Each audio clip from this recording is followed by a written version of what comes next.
Kain tayo ng winudo, beshi. Hindi yan na yung ulam. To, makanik sa expert ha. Lagyan ng pineapple juice, ang karne at tayo ng mamoy.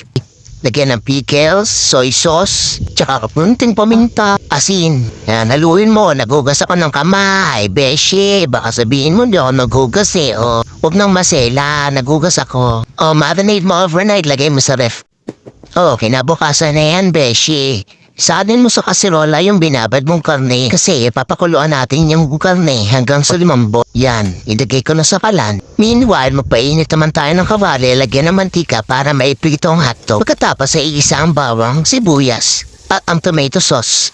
Yan, igisa mo, haluin mo. Pagkahalo, lagyan ng konting patis. Tapos, lagay mo na yung pinakuluan mong karne. Pagkalagay ng pinakuluan mong karne, syempre, haluin mo yun. Haluin mo lang, beshi, hanggang sa mapagod ka. Tapos, pagka napagod ka na, paigahin mo ng konti yung sabaw. Pag naiga na, ilagay mo na yung patatas at carrots, tsaka yung bell pepper. Tapos, isunod mo na rin yung rino. Yan, haluin mo ng konti, lagyan mo ng paminta, halo ulit, syempre, at lagyan mo ng cheese, kasi yan yung napapasarap yan eh. Ay nako, pagkabango naman itong niluluto ko. Tapos, ilagay mo na yung hotdog. Yan.